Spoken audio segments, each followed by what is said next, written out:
itu ya saling bertentangan secara zahiriah, maka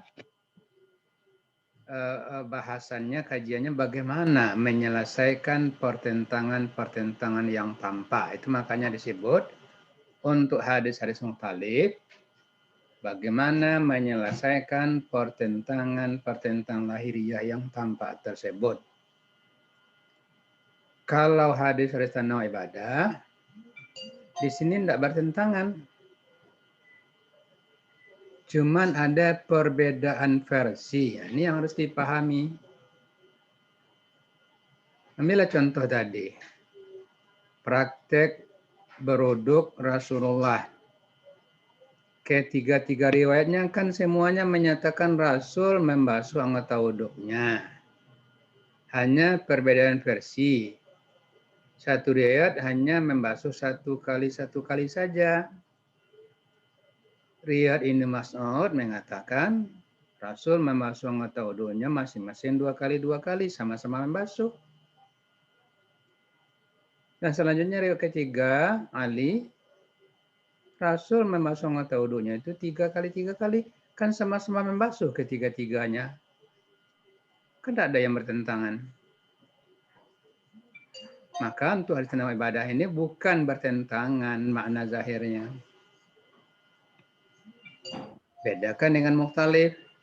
Jangan buang air menghadap belakang kiblat satu pihak zahirnya. Hadis lain mengatakan Rasul sendiri yang buang hajat dengan posisi belakang kiblat, akan jelas bertentangan. Jadi maka hadis tentang ada hadis-hadis yang ya mengajar hadis-hadis yang menjelaskan praktek-praktek ibadah tertentu yang diajarkan atau dicontohkan Rasul, namun satu dengan yang lain terdapat perbedaan versi. Nah, perbedaan versi dalam tanah ibadah ini ada dua. Pertama menyangkut bentuk amalannya. Itulah contoh tanah ibadah dalam bentuk amalannya ini cara Rasul membasuh anggota wuduknya tadi. Atau perbedaan versi itu dalam hal bacaan yang dibaca dalam ibadah itu. Ada orang yang membaca Al-Fatihah, wajah tu wajiyah, dan seterusnya. Tapi ada riwayat lain mengajarkan doa iftitah itu Allahumma ba'id yang dibacanya.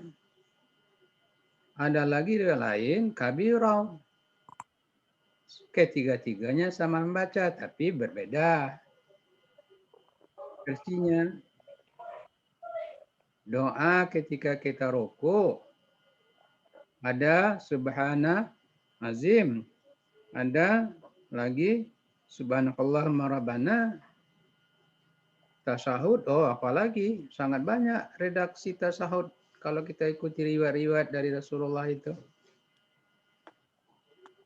Nah, jadi untuk tanawul ibadah tidak ada istilah bertentangan, hanya berbeda versi yang kita baca dari hadis-hadis yang menerangkan itu.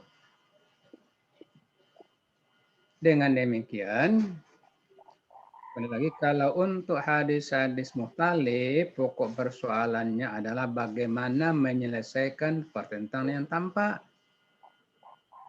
Untuk tanawul ibadah, bagaimana memahami dan menyikapinya. Nah, itu lagi. Jelas beda ya? Ya, Pak. Nah, satu lagi perbedaan mendasar antara tanawul ibadah dengan mukhtalif. Hadis-hadis mukhtalif itu ya cakupannya luas, baik menyangkut ibadah maupun muamalah dan lain sebagainya. Luas lingkupnya. Baik hadis-hadis menyangkut ibadah, muamalah, dan hadis-hadis tentang hal lainnya. Kalau makna zahirnya saling bertentangan.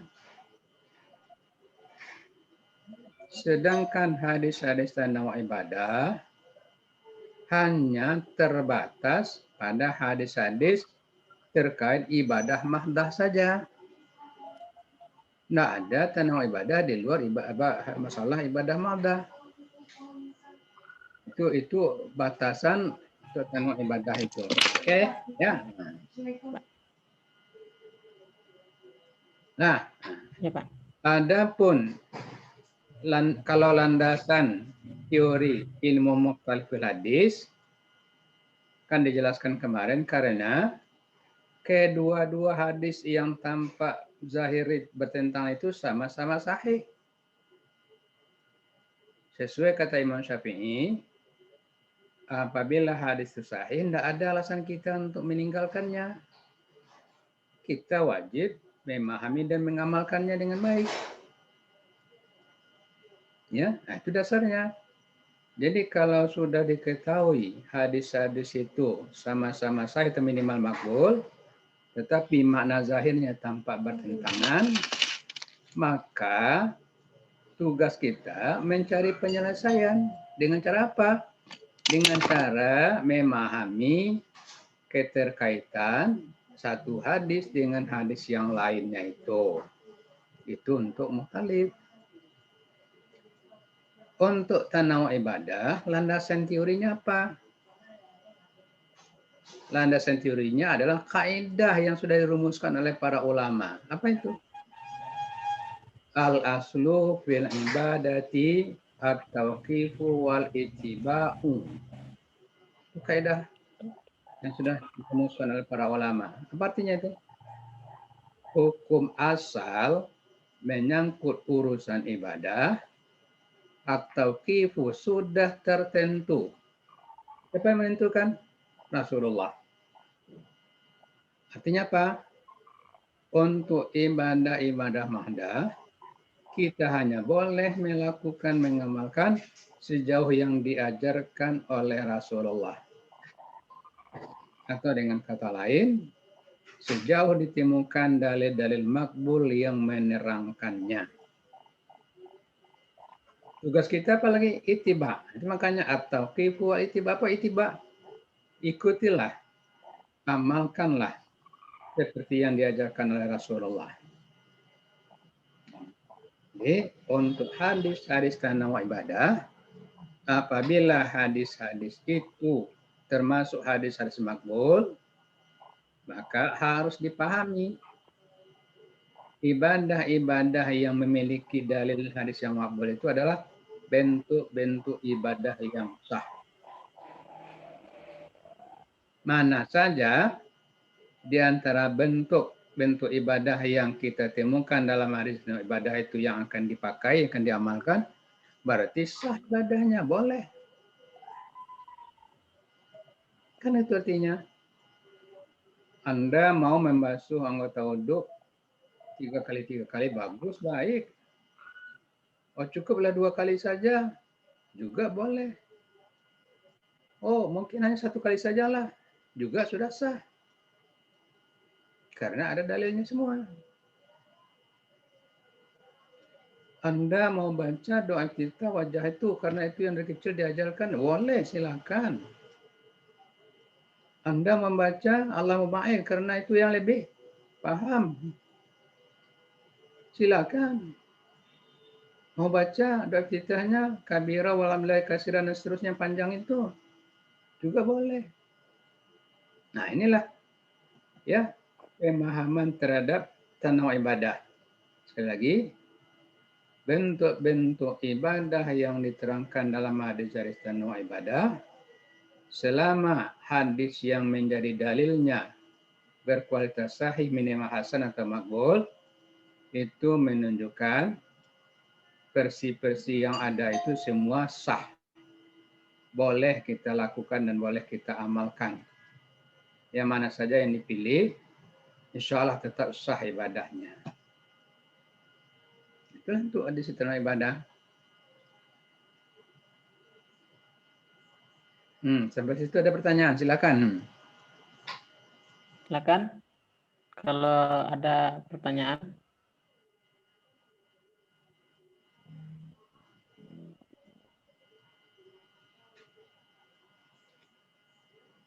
silakan dikonfirmasi apa yang terfikirkan oleh teman-teman terkait dengan tanawul ibadah ini.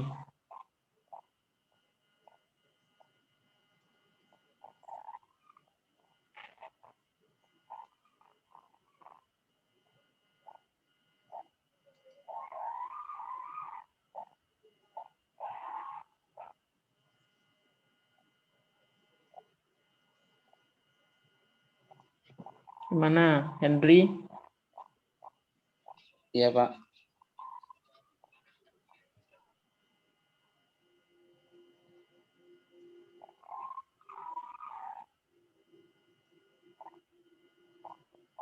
Ada tanggapan, ada pertanyaan pada Pak Prof dari penjelasan yang tadi?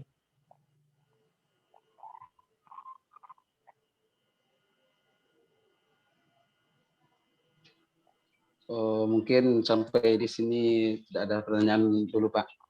Alhamdulillah udah bisa dipahami, Pak. Henry, Iya, Pak. di masjid tempat Anda, kalau salat imamnya menjaharkan basmalah atau mensirkan? Menjaharkan, Pak. Menjaharkan. Ada juga yang Iya, Pak. mensirkan itu? Ada juga, Pak. Tapi ada yang kadang-kadang ada yang pendatang baru, Pak. Kalau ada yang mensirkan, jamaahnya mau ikut ke protes? Kalau nampak Henry di sini nggak ada, Pak. Mengikut aja, Pak. Ikut aja Mengikut ya. imam, Pak. Iya, Pak. Nggak ada komen-komen gitu, Pak. Itu juga bahagian dari hadis tanawul ibadah. Antara membaca dengan jahar, diperdengarkan suara bacaan imam, dengan dibaca secara sir. Kedua bentuk ini sama-sama ada dalilnya. Baik dari Rasulullah sendiri maupun yang diamalkan oleh para sahabat. Maka boleh. Nah, cuman sekarang pertanyaannya adalah, itu belum selesai. Kalau cuman sampai kesimpulan bahwa selama hadis-hadis tentang ibadah masing-masing berkualitas sahih, hasan atau makbul, maka model-model ibadah itu adalah model-model ibadah yang sah dan insya Allah diterima ibadahnya. Karena riwayat itu ada beberapa versi, pertanyaan yang muncul sekarang, yang mana yang harus kita dahulukan atau kan kita pilih untuk didahulukan mengamalkannya? Ini lagi persoalan. Antara membasuh anggota wudhu satu kali, dua kali, atau tiga kali. Ya, antara riwayat tentang takbiratul ihram laki-laki setinggi apa mengangkat tangan waktu takbiratul ihram, apakah di depan dada, setentang dengan bahu, atau sejajar dengan daun telinga.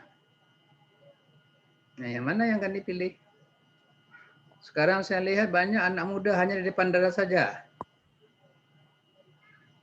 Takbirnya itu. Tidak sejajar dengan daun telinga lagi. Oke, saya lihat.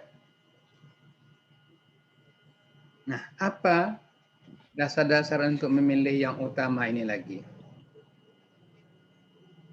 Di situ kadang-kadang ulama berbeda dalam memilih mana yang dia pandang utama. Macam membaca basmalah ketika salat jahar tadi. Memang kedua-duanya baik jahar maupun dengan sir ada riwayat. Imam Syafi'i dan ulama Syafi'i memilih yang dijaharkan. Tapi alasannya apa? Alasannya mengingat kalau nanti dalam salat itu banyak anak-anak, orang-orang yang baru belajar salat, ya ikut salat, dia dengar imam membaca basmalah, membaca Fatihah, yang dijaharkan itu langsung alhamdulillah, Jangan-jangan dia menganggap Al-Fatihah itu mulai dari Alhamdulillah. Tidak termasuk Bismillah katanya. Itulah alasan yang sering ditonjolkan oleh ulama Syafi'iyah. Satu lagi kan ada hadis. Setiap amal adalah diawali dengan basmalah. Maka Bismillah dan Fatihah tentu lebih aula untuk diamalkan. Artinya sama-sama dijaharkan. Itu versi Syafi'iyah. Ulama lain, Imam Malik dan lain-lain, memilih disirkan yang utama. Apa alasannya? Alasannya setelah dipelajari riwayat-riwayat terkait antara membaca basmalah dengan jah dan sir, justru yang paling banyak adalah riwayat yang menerangkan Rasul membaca secara sir. Bahkan sahabat-sahabat besar pun umumnya membaca basmalah dengan sir, bukan dengan jahar. Jadi sangat banyak riwayat yang menerangkan Rasul dengan sahabat lebih banyak salatnya mensirkan basmalah daripada menjaharkan.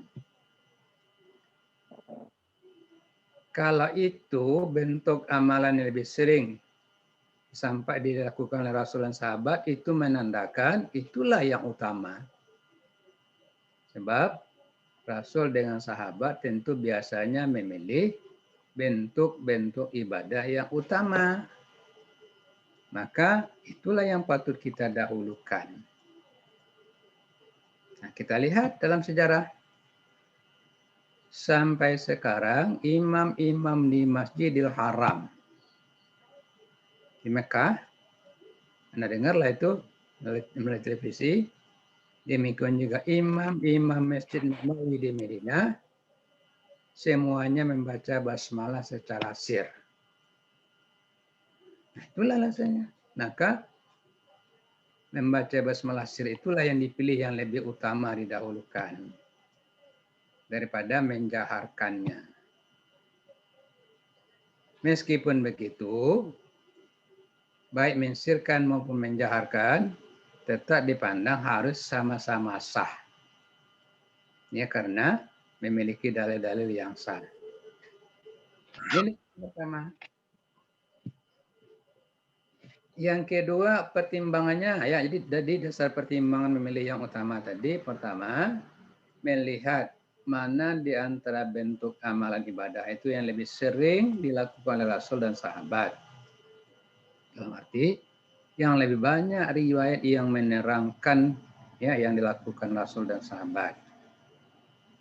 Selain itu apa lagi pertimbangan?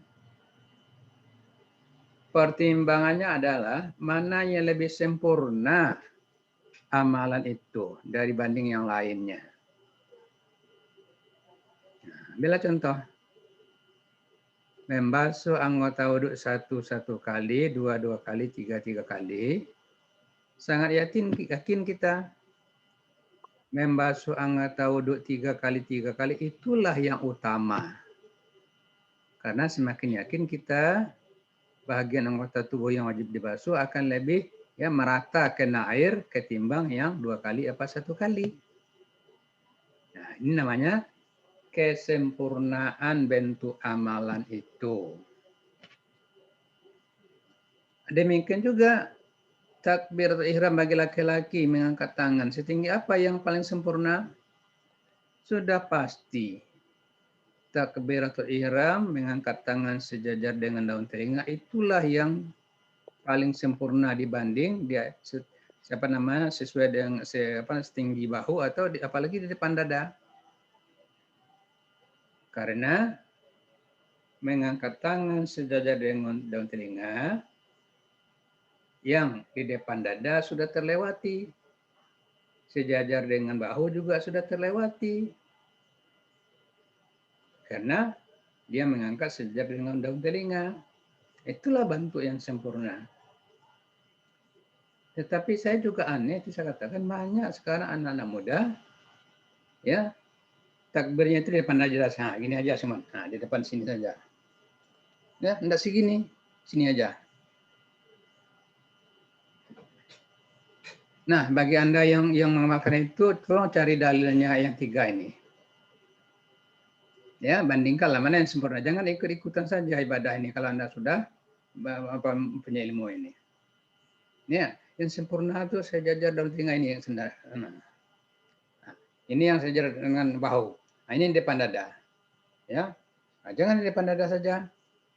Itu yang Anda yang memilih takbir, angkat tangannya hanya di depan dada, saya komentari, itu takbir minimalis. Ya, takbir minimalis namanya. Kalau yang maksimal yang sempurnanya diangkat setinggi atau sejajar dengan daun telinga. Nah, itu caranya. Nah, itu yang pertimbangan kedua, memilih mana yang utama. Pilihlah bentuk-bentuk amalan yang dipandang lebih lengkap, lebih sempurna dibanding bentuk lainnya. Nah, sekarang kalau itu pun tidak ketemu, ada lagi caranya. Apa itu? Tarjih. Tarjilah hadis-hadis tentang ibadah itu yang manakah yang paling tinggi kualitas kehujahannya. Nah, ini persoalan tarjih lagi ini. Kalau tidak ada riwayat menerangkan mana yang lebih sering dilakukan Rasul dan sahabat. Tidak pula sulit kita menyimpulkan mana yang lebih sempurna amalan ini. Biasanya ini sangat banyak ditemukan dalam bacaan. Antara Allahumma ba'id dengan wajah itu mana yang lebih sempurna? Sulit kita. Maka di sini sebagian ulama melakukan tarjih. Mana yang lebih tinggi kualitas kehujahan? Bacaan iftitah Allahumma ba'id atau wajah tu? Sebagian ulama memandang Allahumma ba'id yang lebih tinggi kualitasnya, kualitas kehujahan dibanding dengan wajah tu. Oleh karena itu mereka mendahulukan membaca iftitah itu dengan Allahumma ba'id, bukan wajah tu. Nah, ini namanya pertimbangan pemilihan yang akan diamalkan dari tenah ibadah berdasarkan pendekatan tarjih. Nah, itu dasar-dasar pertimbangan untuk memilih mana yang akan kita dahulukan untuk diamalkan di antara hadis-hadis yang berkenaan ibadah tersebut. Masalah penting dalam tanah ibadah ialah lagi bagaimana harusnya kita menyikapi hadis-hadis tanah ibadah yang berbeda atau berbagai versi ini. Tadi sudah dijelaskan bahwa hadis-hadis tanah ibadah itu semua adalah hadis-hadis makbul dari Rasulullah. Sumbernya Rasulullah sendiri atau minimal sahabat yang melakukannya. Maka dasarnya tadi selama riwayat-riwayat yang menjadi dalil tanah ibadah itu adalah makbul, semuanya berarti boleh untuk kita amalkan. Maka terhadap hadis tanah ibadah ini kita harus menyikapinya dengan sikap yang penuh toleransi. Apa artinya itu? Bahwa kita harus menyikapinya dengan sikap penuh toleransi. Artinya, bila mana kita memilih salah satu bentuk amalan dari hadis tanah ibadah, katakanlah dalam kasus bacaan Al-Fatihah tadi, kita memilih bacaan sir yang utama, namun kita harus bertoleransi. Harus juga memandang orang yang memilih basmalah dengan jahat tetap ibadah yang sah. Kalau kebetulan imamnya kita biasanya menganut, paham atau mengamalkan bismillah dibaca dengan sir. Kebetulan ada imam yang ketika itu salatnya membaca basmalah jahar. Maka kita harus penuh toleransi, tetap mengikuti imam tersebut. Jangan sampai ada pula gara-gara itu Anda tinggalkan jamaah karena kedengaran imamnya ya membaca secara jahar atau sebaliknya.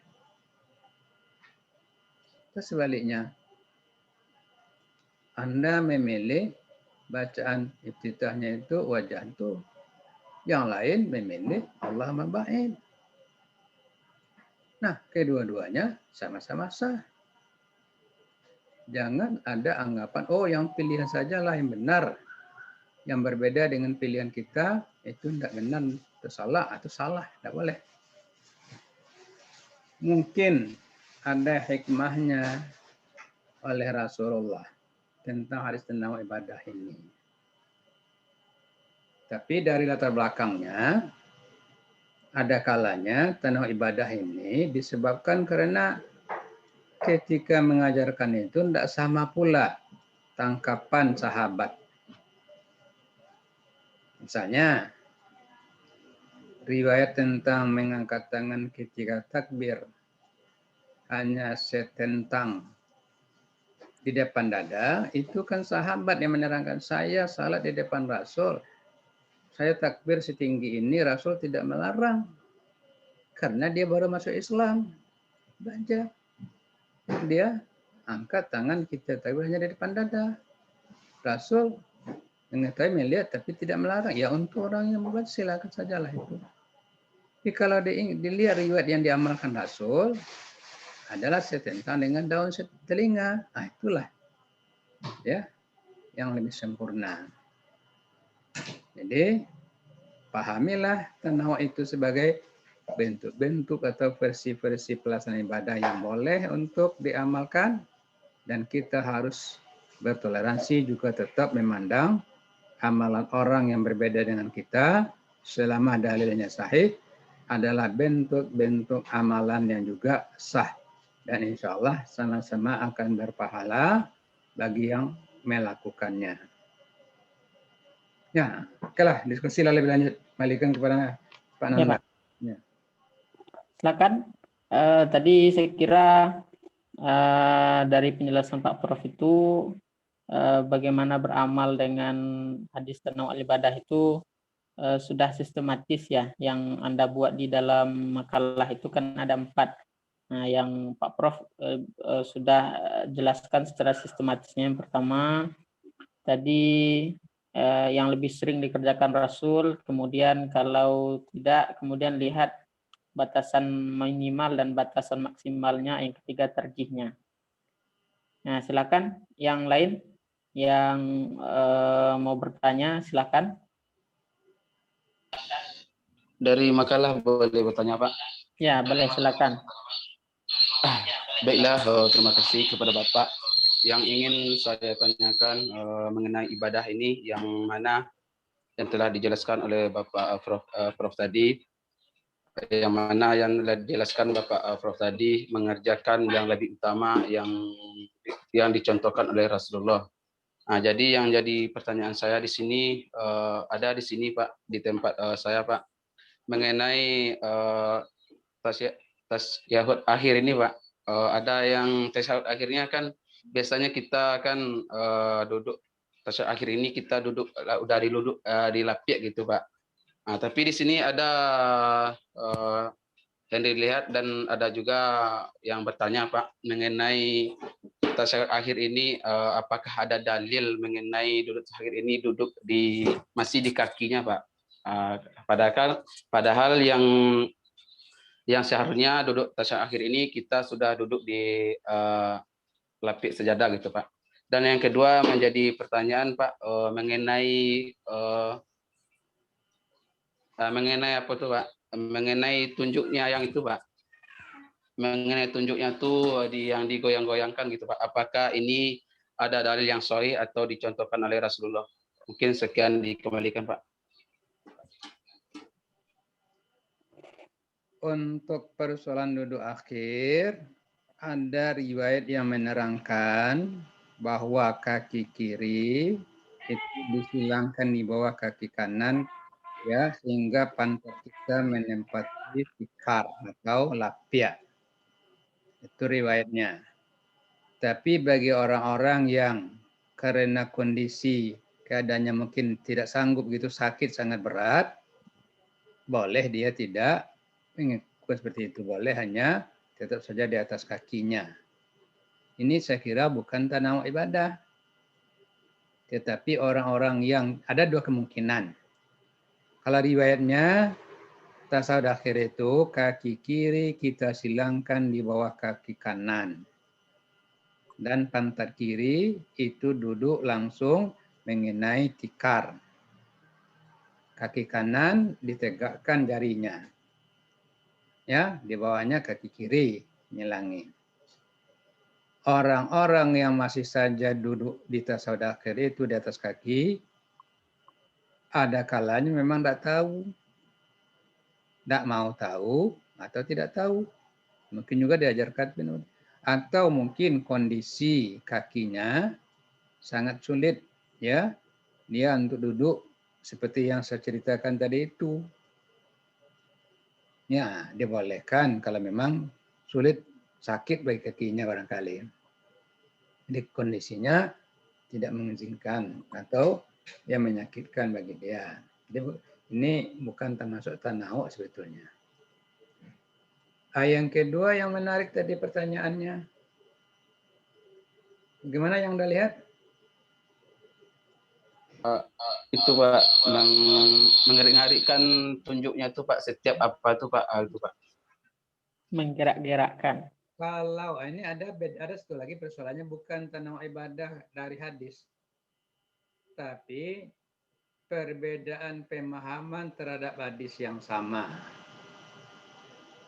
Bahwa pada duduk tasahud awal maupun tasahud akhir itu kan kita disuruh untuk mengangkat telunjuk. Ya. Pertanyaannya, menggerakkan ya, haraka, menggerakkan dari biasanya dalam doa ketika baca tasahud itu diangkat, digerakkan. Oleh para ulama ada perbedaan pendapat. Haraka ya, menggerakkan itu satu kali atau berulang kali baru disebut menggerakkan.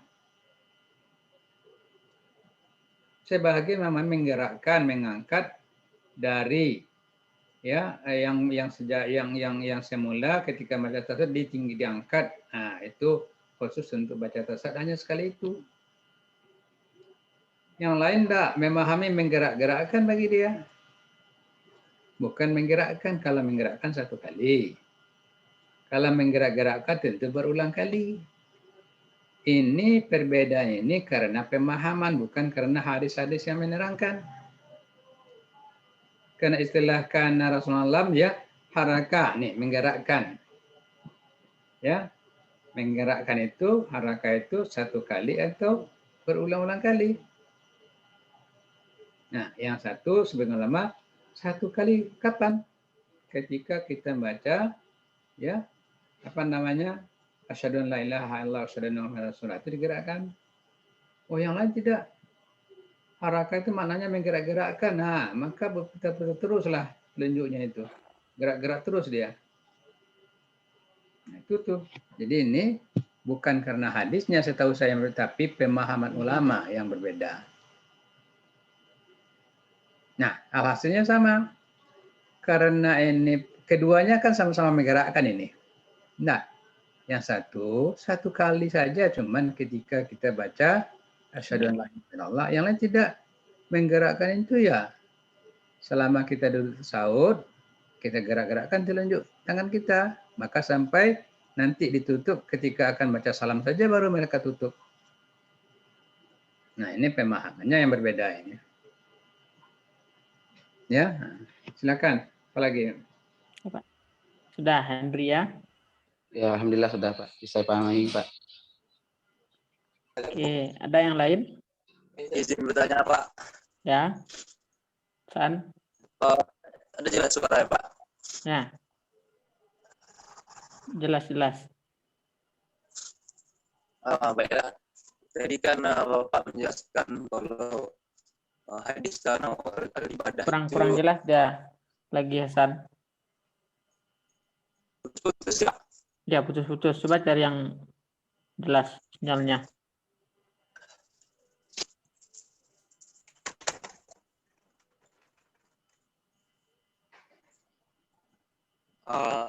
Ini gimana Pak?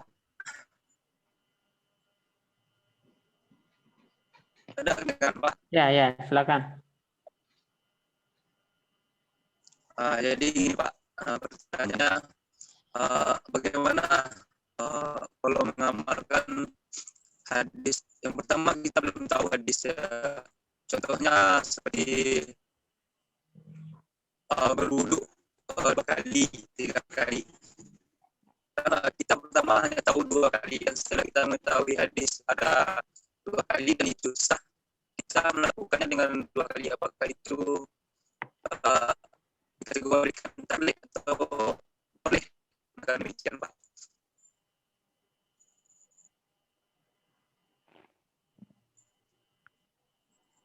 Mungkin sekian Pak. Kita menangkap dengan baik yang ditanyakan ini. Gini katanya Pak. Sebelumnya dia berwudu itu 2 kali cuman basuh tangan Pak. Kemudian kiranya tahu ada hadis yang mengatakan berwudu itu 3 kali basuh tangannya. Jadi ketika basuh 2 kali itu sah wudunya atau gimana itu katanya Pak? Tadi kan sudah sangat jelas saya sampaikan. Untuk kasus memasuk atau wudhu ada 3 versi riwayat. Ada yang menerangkan cuma 1 kali, ada yang menerangkan masing-masing 2 kali, dan ada yang menerangkan dibasuh masing-masingnya 3 kali. Karena semua riwayat itu ada riwayat yang makbul, sahih, berarti mana saja di antara 3 bentuk itu boleh dan sah ibadahnya. Lalu persoalannya, boleh tidak kita campur-campur?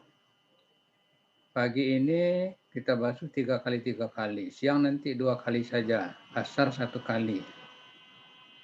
Ya juga tidak ada larangan. Semuanya masih boleh. Cuman Anda tentu tidak, kecuali subuh untuk zuhur dan asar, Anda bukan memilih bentuk yang sempurna. Air ada cukup, udara pun tidak bermasalah, tidak akan terganggu kesehatan. Kenapa Anda pilih 2 kali? Apalagi kenapa cuma 1 kali? Nah, itulah saya katakan. Air cukup, udara pun tidak bermasalah. Tapi yang dipilih 1 kali, itulah model ibadah minimalis namanya. Berarti Anda pilih bentuk ibadah yang minimalis, bukan yang maksimalnya. Bukan yang sempurnanya. Itu saja persoalannya. Ya. Ya Pak, sudah clear itu ya San ya. Ya. Begini Pak, masih ada Pak. Yang saya lihat ada teman di kampung Pak. Pertama dulu dia kalau takbiratul ihram sampai di telinga. Dan setelah saya pulang, saya lihat dia sudah takbir di dada gitu Pak. Dan sebelumnya dia juga bersedia itu di pangkal dada ini, dan setelah kemarin ini sudah pindah ke atas gitu Pak. Apakah itu termasuk kepada taklid atau memang boleh setelah kita mengetahui ada ikut ceramah ini atau ceramah yang lain dan kita tahu langsung kita praktekkan, atau boleh atau kita termasuk pada taklid begitu Pak? Bapak Prof. Itu tidak jelas saya ditanyakannya. Telinga saya sudah agak ini barangkali. Nah. Suaranya putus-putus, San. Ya Pak, kita cukup aja pertanyaan Pak. Ya. Nah, yang lain lah. Silakan. Ya, apa yang ingin saya tanyakan itu tentang hal mendasar perbedaan seperti apa yang dikemukakan oleh Ormas Islam Indonesia itu tentang Muhammadiyah dan NU itu tentang tanawul ibadah ini Pak. Kalau kita lihat dari Muhammadiyah itu kan ada majelis tarjihnya, ada hadisnya mana yang lebih sahih hadisnya dipakai ini. Sedangkan NU lebih konsisten pada mazhab Pak. Itu aja Pak, dikembalikan. Erat kaitannya dengan bahasan kita tentang corak pemahaman hadis antara tradisionalis dan modernis. NU kan termasuk kelompok tradisionalis. Selalu merujuk kepada fatwa imam-imam belakang khususnya dalam mazhab Syafi'i. Mereka seperti tidak berani keluar dari itu. Maka rujukan mereka adalah apa fatwa ulama lalu. Nah, itu persoalannya. Muhammadiyah termasuk adalah kelompok ulama-ulama modernis. Pendapat ulama lalu itu adalah bahan pertimbangan oleh Muhammadiyah selama itu termasuk majarul ijtihad, lapang ijtihad, kita boleh melakukan pengkajian baru. Betul. Ada perbedaan Syafi'i dengan lain sini. Ya, kita kaji apa dalil-dalil masing-masing argumentasinya, mana yang lebih kuat. Muhammadiyah tidak menyatakan diri terikat dengan satu mazhab apapun, tapi bisa menerima pendapat dari berbagai mazhab yang dipandang lebih kuat, ya, lebih bermaslahat, itulah yang dipilih. Kasus Ru'yatul Hilal jelas sekali. Bagi Muhammadiyah tidak perlu lagi kita melihat ke tepi pantai untuk menentukan ada tidaknya hilal itu. Sudah ada ilmu astronomi, ilmu hisab yang sangat modern. Dengan ilmu hisab sudah boleh, karena sudah terbukti ketepatannya. Bagi Muhammadiyah, pergi meru'yah ke tempat itu adalah pemborosan itu, membuang-buang uang negara, karena hasilnya sudah diketahui.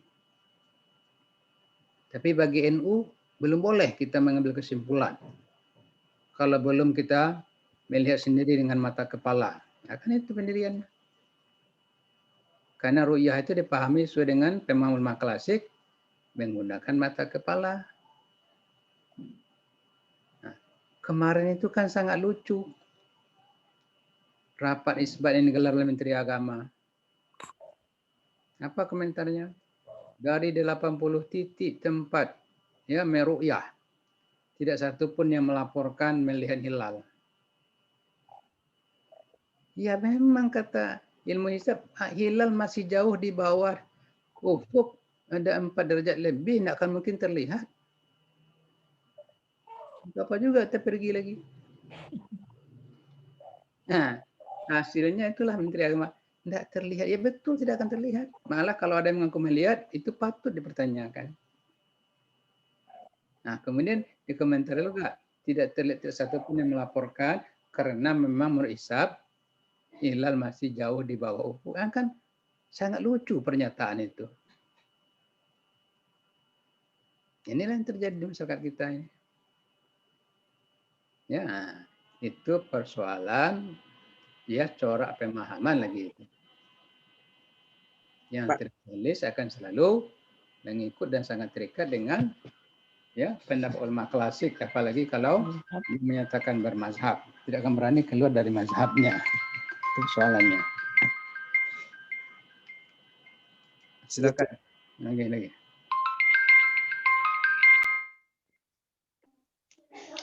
Sedikit menit.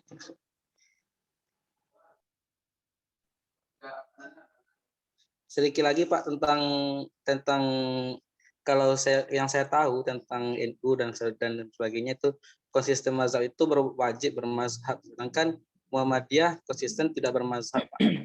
Sedangkan di NU mengatakan orang yang tidak bermazhab itu cenderung kepada talfik Pak, itu pencampuran amal-amalan dan dalam ibadah. Contohnya tentang sholat, tentang cara angkat sholatnya pakai mazhab Syafi'i. Nantinya pas baca doa, pas baca kunut tidak pakai kunut. Pas sholatnya baca bismillah, tapi pas waktu kunut dia juga pakai kunut. Jadi dia talfik itu dirancu dalam hidup. Kalau Muhammadiyah memandang siapa? Sedikit Pak.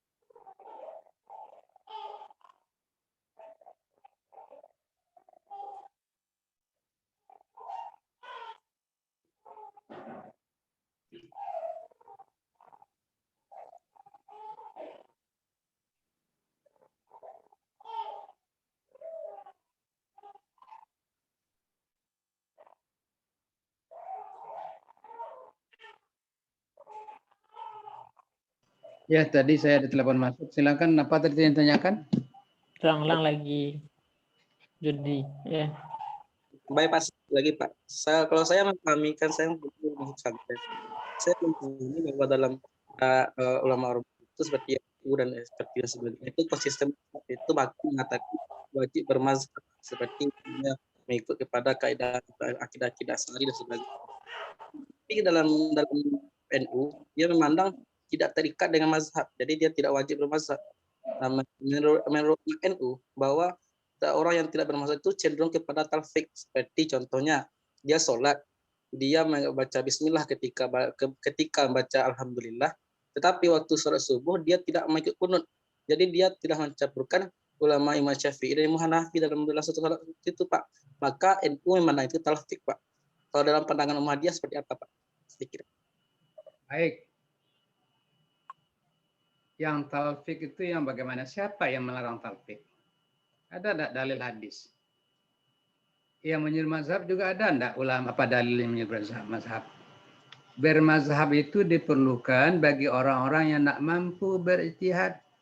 Ikutlah pendapat ulama yang lalu. Bagi orang-orang yang sudah punya cukup ilmu untuk berijtihad, wajib dia malah berijtihad. Nah, inilah perbedaan pandangan antara Muhammadiyah dengan NU. NU nyata-nyata menyatakan mengikatkan diri kepada mazhab Syafi'iyah. Maka sangat aneh bagi NU pendapat-pendapat luar Syafi'iyah. Muhammadiyah menyatakan mazhab-mazhab yang ada itu adalah kontribusi para ulama yang lalu. Ijtihad mereka itu sesuai pula dengan kondisi zamannya. Yang belum tentu semuanya sesuai dengan zaman kita sekarang. Untuk zaman kita sekarang harus kita tinjau ulang kembali. Itu bedanya ya. Oke Pak. Terima kasih Pak.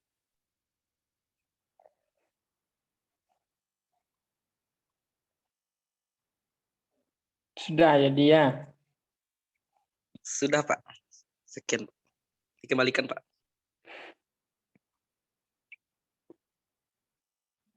Nah, kita tunggulah Pak Prof. Yang lain ada yang mau bertanya?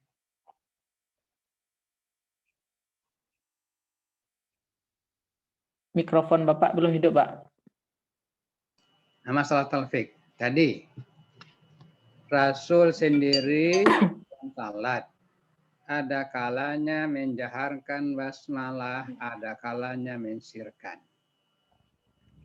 Kalau seseorang karena dia tahu jamaahnya itu selama ini menjaharkan basmalah, imamnya dia jaharkan. Dia datang lagi ke masjid lain. Di situ selama ini imamnya mensirkan. Dia ambil sikap menyesuaikan dengan jamaah dia sirkan. Apakah dia talfik? Padahal kedua-duanya dari Rasulullah. Talfik kan namanya itu. Nah itu persoalannya. Dia pilih yang menjaharkan. Karena pertimbangan jamaahnya selama ini imam di situ menjaharkan. Dalilnya amalan Rasulullah. Suatu ketika di masjid lain dia diundang. Karena di situ imamnya selama ini membaca basmalah dengan sir, dia sirkan. Akankah dia dituduh talfik? Itu persoalannya. Talfik itu sebetulnya adalah pelarangan bagi ulama-ulama mazhab fanatik agar umat jangan keluar dari mazhabnya. Cobalah kalian pelajari. Mengatakan tidak boleh kita talfik. Satu ketika pakai mazhab Syafi'i, satu ketika pakai mazhab Hanafi. Larangan itu adalah dari ulama-ulama fanatik mazhab agar orang-orang yang sudah berizhab mazhab tidak keluar dari mazhab yang dianutnya semata itu. Itulah yang merugikan kita sekarang ini. Seakan-akan kalau di luar mazhab kita itu tidak boleh diamalkan dengan alasan talfik. Padahal Rasulullah mengatakan ikhtilafu ummati rahmah kan? perbedaan pendapat di kalangan ulama mujtahid itu kan rahmat bagi umat. Bagaimana mungkin akan dirasakan rahmat kalau dilarang hanya satu mazhab saja yang boleh? Nah, itu persoalannya. Nah, lebih parah lagi. Masing-masing mazhab yang menanti itu akan mentradisikan kepada generasi-generasi mudanya supaya jangan keluar dari mazhab kita. Itu yang saya komentari ketika pendekatan tradisionalis kemarin. Masih banyak pesantren-pesantren ketika hendak melepas alumninya berbaiat. Apa bayatnya? Jangan sekali-kali keluar dari pendapat guru mazhab kita. Itu yang menurut saya mengkerdilkan. Tidak diberi mereka kebebasan untuk mengenal pendapat lain atau memilih pendapat lain. Oke, Pak, sedikit lagi Pak, boleh Pak? Ya. Tadi kan Bapak mengatakan yang tidak boleh yang boleh bermazhab itu adalah orang yang bisa berijtihad. Nah, kalau kita lihat Pak di Muhammadiyah sendiri Pak, kan banyak yang ada yang bisa memilih hadis ini yang lebih utama di afdal diamalkan, hadis ini yang harusnya didirikan dikit dipakai di sini. Tapi kan juga banyak orang Muhammadiyah yang tidak paham tentang perbedaan itu Pak. Makanya kalau ada orang awam mengikut kepada mana Pak? Apakah dia berpandangan bahwa Muhammadiyah itu mazhab atau gimana Pak? Atau dia berpatokan kepada mazhab ulama mana Pak? Gitu. Tidak pernah. Kalau orang awam dari Muhammadiyah. Ulama tidak pernah mengatakan mazhab Muhammadiyah. Orang luar itu yang mengatakan begitu. Ya, kalau orang awam gimana Pak? Orang awam itu Muhammadiyah dengan segala pendapat ijtihadnya terbuka untuk dikritisi, dikaji ulang oleh orang lain. Silakan. Dan tidak pernah mengklaim pendapatnya saja yang paling benar. Muhammadiyah selalu mengatakan inilah yang lebih utama untuk kita berpegang. Dalam hal khilafiyah, Muhammadiyah mengedepankan prinsip tarjih, kemudian memutuskan inilah yang paling utama untuk kita ikuti. Tidak pernah mengatakan inilah satu-satunya pendapat yang sah. Itu bedanya. Kalau orang awam ini gimana? Kalau orang awam ini Pak gimana Pak? Sepertinya orang yang dia kan mengikut mana Pak? Mengikut apa mengikut yang kepada sudah difatwakan oleh organisasi lah. Dalam hal ini majelis tarjih. Ya, jadi Muhammadiyah itu seakan-akan mengikut pada apa yang difatwakan oleh majelis tarjih Muhammadiyah gitu Pak. Sifatnya hanya himbauan, tidak mengikat. Pendapat resminisasi ini, maka diturunkan himbauan. Setelah hasil pengkajian itu diselesaikan majelis tarjih. Maka dengan Muhammadiyah banyak juga yang berbeda, silakan. Tapi kalau ditanya secara organisasi, inilah pendapat Muhammadiyah. Bukan mutlak, semua Muhammadiyah wajib begitu. Itu hak orang-orang untuk memilih pendapat mana yang dia pandang lebih baik. Gitu. Tadi kan menurut Bapak tadi kan sedikit lagi Pak. Maaf. Tadi kan bagi boleh tidak bermazhab. Jadi artinya boleh bermazhab, semuanya harus bermazhab. Tapi boleh tidak bermazhab, tapi dia sanggup untuk berijtihad. Jadi orang awam yang tidak sanggup untuk berijtihad, dia mengikut pendapat Muhammadiyah. Jadi kalau bisa kita, dia menganggap bukan itu mazhab. Dengar, yang saya maksud bukan orang awam. Kalau orang awam itu mutabi' semua. Orang-orang yang sudah punya kemampuan untuk berijtihad itu ya tidak harus mengikut satu mazhab. Kalau dia satu mazhab, dia berarti mengkebiri dirinya sendiri. Kan itu. Orang awam ya mutabi' minimal. Ya, kalau orang awam kan makanya kalau dia orang awam makanya dia harus bermazhab Pak, karena dia mutabi'. Begini mazhab, Anda jangan keliru. Mazhab itu hanya satu saja boleh. Kalau diklaim mazhab Syafi'i ya tidak mengakui mazhab Syafi'i itu bedanya. Kalau dia katakanlah mengatakan bermazhab Syafi'iyah, mereka selamanya semua pendapat Syafi'iyah bolehnya. Orang awam dalam hal tertentu boleh dia mengikut pendapat Syafi'iyah. Nah, sekarang mana kita? Jujur saja, NU pun tidak semua Syafi'iyah aja sekarang. banyak Empat mazhabnya. sudah muka diri juga, tapi organisasinya tetap mengatakan kami bermazhabkan Syafi'iyah. Jadi kalau orang awam ya mutabi'ah lah, dia mengikut, cuman boleh ikut yang mana dia pandang lebih baik. Jadi orang awam itu dia tidak bermazhab tapi mutabi' sistem. Iya. Jadi perbedaan orang bermazhab dengan mutabi' itu seperti apa, Pak? Kalau kita lihat dari situ. Bermazhab, dia menyatakan mengikatkan diri kepada mazhab tertentu. Kalau mutabi' ya dalam hal-hal tertentu. Dalam hal kunut, dia mengikut orang-orang Muhammadiyah. Tidak kunut setiap Jumat pagi. Tapi kalau orang mazhab Syafi'iyah harus berkunut setiap pagi. Ya kan beda itu. Bedakan antara bermazhab dengan orang awam yang akan mengikut. Boleh di luar mazhab yang lain. Beda. Sedikit. Jadi orang mutabi itu tidak terlepas kewajiban bermazhabnya, Pak. Gimana, Pak? Kalau Anda tambah kewajiban mazhab, bertambah lagi amal. Yang wajib kita hanya taat kepada Allah dan Rasul. Adakah ayat hadis menyuruh kita bermazhab? Berarti Anda menambah agama itu. Enggak, sedikit, Pak. Tadi kan itu yang saya jelaskan kalau gitu pendiriannya. Ya, kan sesuatu wajib itu sesuatu yang mengantar, ada kaidah dalam kaidah fikih, Pak. Sesuatu yang mengantarkan kepada yang wajib itu maka wajib, wajib, Pak. Jadi apa itu yang wajib? Kita sholat, kita harus pandai. Bukan Contohnya kita pendapat. Satu-satu lah. Tentang masung tauduk sajalah tadi. Kita baca basmalah. Kan tidak satu pendapat di situ. Rasul sendiri malah menjelaskannya dengan cara yang berbeda. Kok satu saja yang dipilih? Nah, inilah pemikiran-pemikiran yang tidak bisa menerima yang di luar pendapatnya ini. Kan satu, cuman cara membacanya. Silakan. Orang umum silakan mengikut. Dia kenal ada beberapa mazhab.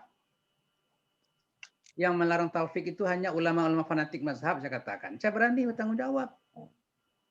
Bentuknya dapat direalisasikan. Mengapa? Baiat alumni. Nah, itu bentuk tuh. Jangan sekali keluar dari pendapat guru. Sehingga mahasiswanya ya tidak berani berbeda dengan pendapat gurunya. Berbeda dengan orang yang tidak mengikatkan diri kepada mazhab. Pelajari semua mazhab, ambil yang terbaik. Baik dari Syafi'iyah, Malikiyah, atau sama sekali tidak ada yang sama dengan ulama klasik. Karena zaman sudah berbeda. Ya boleh. Selama itu dalam lapangan ijtihad. Jadi itu bedakan antara bermazhab dengan mengikut. Nah, ya, Pak. Perbedaan mazhab itu bukan tanau ibadah. Kalau tanau ibadah dasarnya hadis-hadis yang memang ya masing-masing punya dalil. Kalau mazhab sudah termasuk hasil ijtihad di dalam. Itu bedanya. Maka tidak dimasukkan bahasan tanau ibadah. Tapi itu adalah ikhtilaf ulama. Dalam persoalan ikhtilaf ulama, silakan bagi yang sudah punya ilmu untuk mengkaji ulang. Melakukan pentarjihan. Mana yang paling kuat di antara pendapat yang ada. Bagi orang yang awam, ikuti sajalah pendapat mana yang Anda pandang lebih menenteramkan hati Anda. Ya, jangan takut istilah talfik. Semua adalah ajaran Nabi Muhammad melalui hasil ijtihad para ulama. Talfik itu adalah ajaran-ajaran yang akan mengkerdilkan umat itu. Sehingga tidak berani lagi lintas mazhab. Itu beda larang talfik itu. Nah, silakan. Ya, Pak. Ada lagi yang lain yang mau bertanya?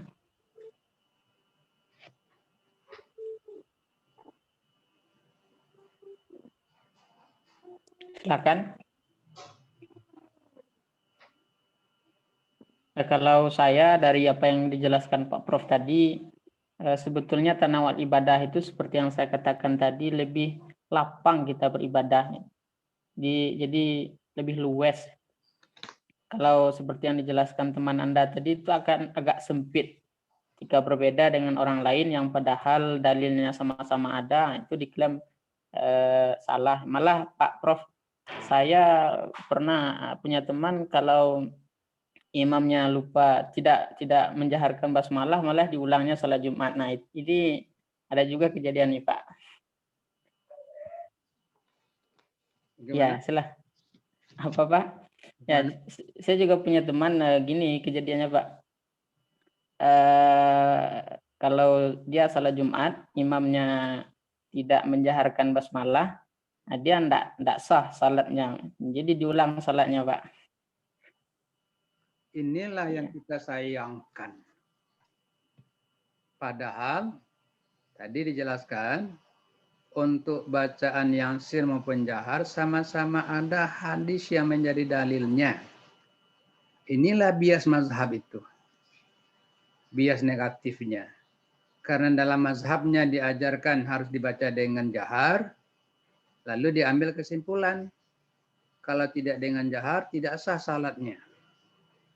Jadi seakan-akan yang menentukan sah salatnya itu bukan lagi dalil hadis, tapi apa? Paham mazhab. Ya kan sudah bertambah agama jadinya itu. Inilah ingin sampaikan kepada kalian semua ini. Jangan teruskan juga paham-paham yang seperti itu. Ya, seakan-akan paham mazhab itulah yang menentukan sah tidaknya amalan seseorang. Padahal tadi dijelaskan, kalau persoalan ibadah, yang menentukan setidak itu ada enggak dalil yang makbul di situ. Nah, itulah contohnya barangkali. Ya. Ya Pak. Ini kok 11 orang saja nih, berapa orang pengikut kita ini? Berapa 18 orang? Jumlahnya berapa ini semua? Yesua. 38 Pak. Nah, Tadi ada 27 nih Pak. ya. Nah, ini ambil screenshotnya yang terakhir ini aja dan nggak hadir nanti. Ya Pak. Yang sudah meninggalkan ruangan itu kan berarti tidak ikut lagi dah. Ya, partisipan 20. Ya, dosen berdua berarti 18 cuma mahasiswa. Iya Pak.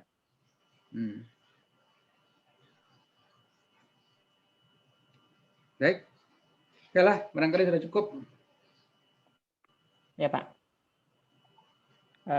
Kita tutup lagi Pak. Ya, silakan.